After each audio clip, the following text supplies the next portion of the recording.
In addition to being a fur trading post, Fort Vancouver was a farm.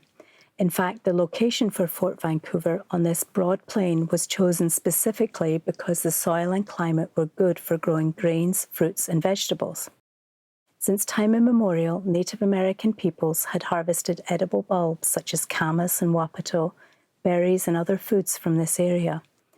The camas prairie and beautiful oak groves that so impressed British fur traders here were actually maintained by native people, who used prescribed burns to maintain it so that the Douglas fir forest, named in 1867 for Scottish naturalist David Douglas, did not take over. With the arrival of Europeans and Canadians with the Hudson's Bay Company, the native food resources were replaced with seeds and plants from around the globe.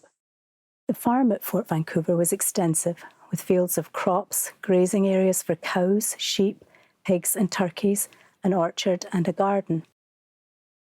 The garden was started a few years after Fort Vancouver itself on the north side of the palisade and eventually grew to about 8 acres. The garden provided fresh produce for the meals of those living inside the fort, along with other foods from hunting, fishing, or imported from elsewhere. In addition to providing important nutrition, some plants in the garden could also be made into medicine. The garden could be considered a science lab, since the gardeners experimented with seeds and plants from other places to see if they would grow here.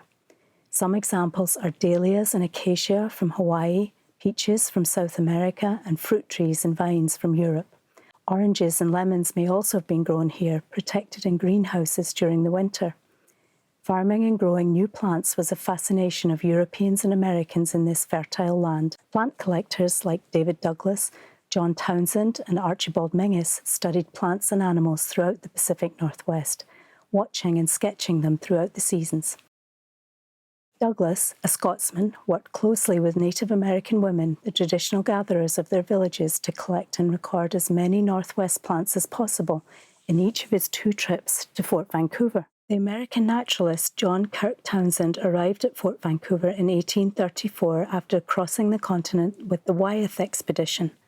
Following several months in Hawaii with British naturalist Thomas Nuttall, Townsend returned to Fort Vancouver to find the fort in need of a doctor. He served as such for almost a year before returning to his home on the east coast of America. It's likely that naturalists, missionaries and settlers engaged in serious conversation with Dr. McLaughlin, Gardener Billy Bruce, and other HBC gentlemen like Pierre Pambrun, a Canadian, and chief trader at HBC Fort Walla Walla. They were eager to identify new plants and animals and to carry home seeds, cuttings and specimens that would influence science. Dr. McLaughlin, the chief factor of Fort Vancouver, was extremely proud of this garden and allowed others to enter it by invitation only. He may have considered it a symbol of the Hudson's Bay Company's power as the fur traders made their mark on the landscape. Many visitors to the fort commented on enjoyable hours spent strolling the wide walkways and admiring beautiful flowers. For many years, the head gardener was a man named William Bruce. Billy, as he was often called, was born in a seaside town called Dornoch in the Scottish Highlands. Although he was listed as a low-paid labourer in the contract he signed with the Hudson's Bay Company, he must have had enough experience or potential that Dr. McLaughlin put him in charge of the garden a few years after he arrived at Fort Vancouver. Billy studied gardening at Chiswick, one of the most famous gardens in England, where he learned more about caring for specific plants. Other than Billy, little is known about who cared for the garden. Many of the people who worked in the garden were Native Americans from local and faraway tribes. Planting and harvesting was done by male employees, while weeding was assigned to women and young boys. Women were not official employees, but some worked informally for the company, receiving food rations or other goods in return. Young boys worked in the garden as part of their schooling until they were old enough to become an apprentice or a labourer themselves. The farm at Fort Vancouver, including the garden and orchard, introduced European-style agriculture to the Pacific Northwest. The Fort Vancouver farm and other Hudson's Bay Company farms in the region introduced many of the crops that the state of Washington is now famous for, including apples, cherries, and wheat.